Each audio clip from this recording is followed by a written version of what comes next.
दोस्तों, the United states commission on international religious freedom यानी कि USCRIF एक अमेरिकन ऑर्गेनाइजेशन है। यह ऑर्गेनाइजेशन वर्ल्ड की सारी कंट्रीज में रिलीजियस फ्रीडम को एनालाइज करती है। अभी हाल ही में इस ऑर्गेनाइजेशन ने इंडिया को रिलीजियस फ्रीडम की टियर 2 कैटेगरी में डालते हुए मेंशन किया कि इंडिया में रिलीजियस फ्रीडम कम होती जा रही है। इस कैटेगरी में ईरान, नॉर्थ कोरिया, सीरिया और चाइना जैसी कई कंट्रीज हैं। इंडियन गवर्नमेंट ने इस रिपोर्ट को खारिज करते हुए कहा कि अमेरिकन ऑर्गेनाइजेशन की गलत बयान अब नए स्तर पर पहुंच गए हैं। दोस्तों, ये कोई नई बात नहीं है। आपने वेस्टर्न मीडिया और कई वेस्टर्न कंट्रीज से इंडिया के बारे में ऐसी ही गलत राय सुनी होगी। कई लोग इंडिया के बारे में एक नेगेटिव इंप्रेशन रखते हैं। कई लोग इंडिया को बस slums, poverty, snake charmers, rapes या कास्ट सिस्टम से रिलेट करते हैं। इन लोगों ने शायद स्लमडॉग मिलियनेयर मूवी को हर एक इंडियन की स्टोरी समझ लिया है।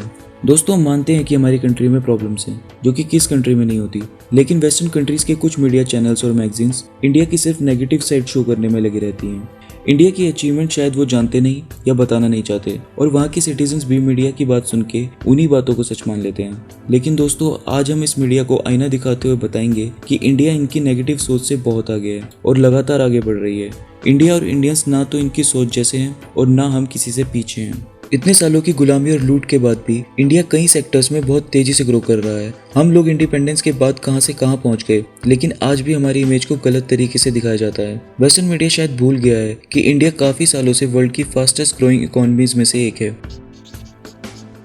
कई कंट्रीज के लोगों की ये सोच है कि इंडियंस उनके देश में आके उनसे उनकी जॉब छीन रहे हैं। इस रीजन से इन देशों के सिटीजन्स को लगता है कि इंडियंस उन्हें बस नुकसान पहुंचा रहे हैं, जो कि बहुत गलत सोच है। इसी सोच की वजह से कई इंडियंस को वेस्टर्न कंट्रीज में रेसिज्म सहना पड़ता है। लेकिन फ्रेंड्स, क्या आप जानते हैं कि सैकड़ों इंडियन कंपनीज कई देशों में वहाँ के सिटीजन्स को हजारों जॉब्स प्रोवाइड कर रही है। यूनाइटेड किंगडम में सेकंड लार्जेस्ट जॉब क्रिएट करने वाला देश इंडिया है। यूके में 800 से भी ज्यादा इंडियन कंपनीज है। जिस देश ने हम पे 250 साल राज किया, आज वहाँ इंडियन कंपनीज जॉब प्रोवाइड कर रही है। यूएसए में इंडियन कंपनीज 1,13,000 से ज्यादा जॉब प्रोवाइड कर रही है, और इन कंपनीज ने यूएस में $18 बिलियन से ज्यादा इन्वेस्ट किया है।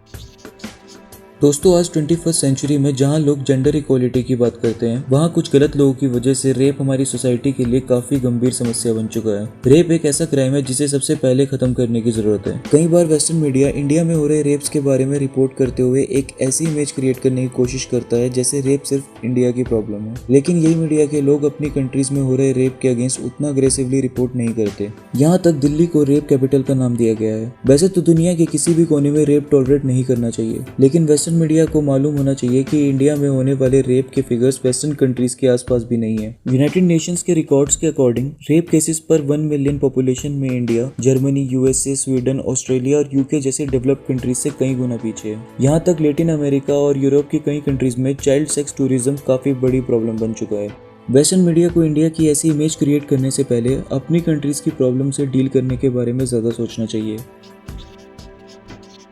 इंडिया में कई कास्ट और कल्चर के लोग रहते हैं। हम मानते हैं कि इंडिया में डिस्क्रिमिनेशन एक बड़ी प्रॉब्लम है, लेकिन कोई ऐसी कंट्री नहीं है जो क्राइम फ्री है। क्या दूसरे देशों में डिस्क्रिमिनेशन बिल्कुल नहीं है? इंडिया में मेजोरिटी और माइनॉरिटीज काफी सालों से एक साथ ग्रो कर रही हैं। इंडिया में जैन, सिख, हिंदू, मुस्लिम और बुद्धिस्ट जैसे कई धार्मिक ट्रेडिशन के लोग रहते हैं। इंडिया में हर रिलीजन को इक्वल जगह दी गई है, चाहे वो दुनिया के किसी भी देश से शुरू हुआ हो। वेस्टर्न मीडिया इंडिया के कास्ट सिस्टम के बारे में अगेंस्ट बोलते टाइम कभी ये बताती है कि इंडिया में इंडिपेंडेंस से अब तक हर कास्ट और रिलीजन के लोग president, vice president, prime minister, chief minister तक की पोजीशन पे रह चुके हैं। या क्या वेस्टर्न मीडिया ये मेंशन करती है कि इंडिया में फीमेल प्राइम मिनिस्टर और प्रेसिडेंट दोनों रह चुकी हैं, जो कि अभी तक काफी कंट्रीज में नहीं हुआ है। दोस्तों, कई कंट्रीज दूसरे गरीब देशों के लो स्किल्ड लोगों को टेम्परेरी बेसिस पे अपने फायदे के लिए उन कामों के लिए अपने देश में रोजगार देती है जो वहाँ के आम सिटीजन नहीं करना चाहते, और इन कंट्रीज की गवर्नमेंट इन लोगों को वहाँ के सिटीजन से काफी लो स्टैंडर्ड कंडीशंस प्रोवाइड करती है। और कई बार देखा गया है कि काम खत्म होने के बाद कुछ ना कुछ रीजन देके इन्हें वहां से वापस अपनी कंट्रीज भेज दिया जाता है। अपने फायदे के लिए इन लोगों से काम कराना और उसके बाद चालाकी से इन लोगों को वापस भेज देना,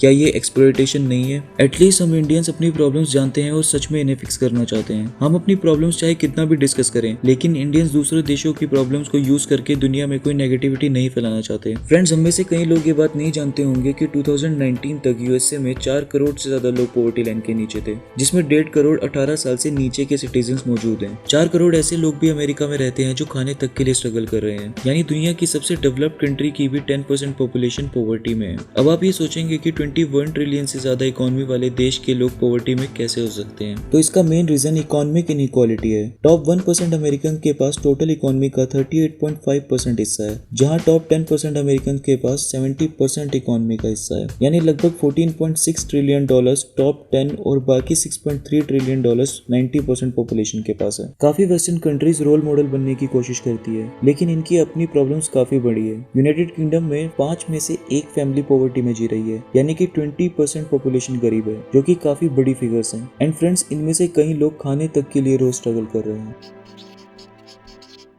फ्रेंड्स, अगर आप ये सोचते हैं कि इंडिया में बाकी दुनिया से बहुत ज़्यादा क्राइम्स होते हैं तो ज़रा इन फिगर्स पर नज़र डालिए। South Africa, Malaysia, America, United kingdom, Sweden, France, Italy और भी कई कंट्रीज इंडिया से क्राइम इंडेक्स में काफ़ी आगे हैं। फ्रेंड्स, कंट्री की प्रॉब्लम कंपेयर करना कोई कॉम्पिटिशन नहीं है, लेकिन एटलीस्ट हम लोग अपनी प्रॉब्लम जानते हैं और फेस कर रहे हैं, ना कि किसी और कंट्रीज की कोई फेक इमेज बनाने की कोशिश कर रहे हैं। हंगर प्रॉब्लम की वजह से इंडिया में कई सोर्सेज हैं जो बिना कोई प्रॉफिट के रोज लोगों को खाना प्रोवाइड कर रहे हैं। गुरुद्वारास, टेम्पल्स और गवर्नमेंट स्कीम्स। अमृतसर के गोल्डन टेम्पल में 24/7 लंगर चलाया जाता है, जिसमें लगभग रोज 50,000 से ज्यादा लोग खाना खाते हैं और कई बार ये फिगर 1 लाख तक चली जाती है। ये जरूर है कि इंडिया को अभी काफी इंप्रूवमेंट्स की जरूरत है, जिनमें सबसे important clean and hygienic environment है। लेकिन क्या आप जानते हैं कि एक एवरेज इंडियन हर रोज कई वेस्टर्न कंट्रीज के सिटीजन से कम सॉलिड वेस्ट जनरेट करता है, और ग्लोबल वार्मिंग की सबसे बड़ी प्रॉब्लम CO2 एमिशंस में भी इंडिया कई देशों की तुलना में काफी पीछे है। इंडस वैली सिविलाइजेशन दुनिया की फर्स्ट सिविलाइजेशन में से थी जिसमें एक अर्बन सैनिटाइजेशन सिस्टम था। हमारा सैनिटेशन सिस्टम आज भी वेस्टर्न सैनिटेशन सिस्टम से बेहतर है। ये साइंटिफिकली प्रूवन है कि Indian style of defecation is better for digestion. ये इको फ्रेंडली होने के साथ साथ प्रेग्नेंट औरतों के लिए भी बेहतर है, हमें हेल्दी रखता है, यहाँ तक कि ये कोलन कैंसर और अन्य बीमारियों से भी बचाता है। इंडिया कई सालों से न्यूक्लियर पावर है। वर्ल्ड की लार्जेस्ट ग्राउंड फोर्स आर्मी भी इंडियन आर्मी ही है, जिसमें 14 लाख सोल्जर्स हैं। पर इंडियंस कभी इस चीज का फायदा छोटी कंट्रीज को परेशान करने में नहीं उठाते। वैसे तो इंडिया वेपन्स मैन्युफैक्चर नहीं करती, लेकिन इंडियन स्पेस एजेंसी इसरो ने स्पेस में कई सैटेलाइट काफी चीप प्राइस में भेजी है। इंडिया स्पेस प्रोग्राम्स में छोटी कंट्रीज की काफी हेल्प करती है, और डेवलप्ड कंट्रीज भी अपने स्पेस प्रोग्राम्स को चीप बजट करने के लिए इसरो की हेल्प लेते हैं। इंडिया में ना तो कोई बड़ी पॉर्न इंडस्ट्री है और ना इंडिया सेक्स टूरिज्म में आ गया है। इंडिया हमेशा से एक सुंदर और अमीर देश रहा था, लेकिन इतने सालों की लूट की वजह से आज इंडियंस कई प्रॉब्लम्स फेस कर रहे हैं। दोस्तों, आप ये सुन के हैरान हो जाएंगे कि ब्रिटिशर रूल से पहले इंडिया की इकोनॉमी वर्ल्ड में 24.3% थी, जो कि उस टाइम रिचेस्ट इकोनॉमी भी थी। लेकिन इंडिपेंडेंस के बाद ये सिर्फ 3% तक सिमट कर रह गई। इससे आप सोच ही सकते हैं कि कितनी लूट की गई होगी। लेकिन इतनी लूट के बाद भी आज इंडिया काफी तेजी से ग्रो कर रहा है। चाहे इंडिया या इंडियंस के लिए कितने भी मिसकंसेप्शन हो, लेकिन इंडिया में आज भी हर कंट्री को बिजनेस करने का इक्वल राइट है। जिन कंट्रीज ने इंडिया को इतने साल इन्वेट करके लूट किया, उन कंट्रीज के सिटीजन्स को आज भी इंडिया में अतिथि मान के खुशी से वेलकम किया जाता है। यूके के इंडिया में कॉलोनाइजेशन करने की वजह से ना जाने कितने लोग मरे और हम कितनी पॉवर्टी में आ गए। लेकिन शर्म की बात तो ये है कि वो कंट्री आज भी इंडिया को उनकी क्रिएट करी हुई प्रॉब्लम्स पे जज करती है। उस लूट की अगर आज मॉनेटरी वैल्यू लगाएं तो वो $45 ट्रिलियन के आसपास होगी, जो कि पूरी वर्ल्ड इकोनॉमी का 55% से भी ज्यादा है। इंडिया अब बहुत तेजी से अपनी प्रॉब्लम्स को दूर करने में लगा है। चाहे हम प्रोग्रेस करते हुए कितनी भी मिस्टेक्स करें, लेकिन उससे कुछ सीखकर आगे बढ़ते रहेंगे। चाहे दुनिया हमको किसी भी तरीके से देखे, लेकिन हम सारी दुनिया के साथ मिलकर आगे बढ़ना जानते हैं। फ्रेंड्स, चाहे आपको कोई कुछ भी बोले, आप दिल से जानते हैं कि इंडिया ने कभी किसी कंट्री के साथ गलत नहीं किया। वी आर प्राउड इंडियंस और एक दिन जरूर अपनी प्रॉब्लम्स को सॉल्व करेंगे। जय हिंद। दोस्तों, इस वीडियो को बनाने का रीज़न किसी के लिए हेट्रेड फैलाना नहीं था, बल्कि ये बताना था कि हिंदुस्तान कोई 200-300 साल पुराना देश नहीं है। इंडिया हजारों साल पुराना देश है और सोने की चिड़िया कहलाया जाता था। और आज भी इंडिया सिर्फ 72 सालों के इंडिपेंडेंस के बाद वर्ल्ड की 4th लार्जेस्ट इकोनॉमी बन चुका है। तो सोचिए कि अगर इतनी लूट ना होती तो आज हम क्या होते। हमारी प्रॉब्लम्स गिनाना बहुत आसान है, लेकिन इतने सालों की लूट के बाद दोबारा ऐसे स्टैंड करना बहुत मुश्किल। ओके फ्रेंड्स, आज की वीडियो में सिर्फ इतना ही। आपको ये वीडियो अच्छी लगी हो तो लाइक करें, शेयर करें और ऐसी ही इन्फॉर्मेटिव वीडियोस देखने के लिए सब्सक्राइब करें HFM। और कमेंट बॉक्स में ज़रूर बताएं कि इस वीडियो को लेके आपकी क्या राय है।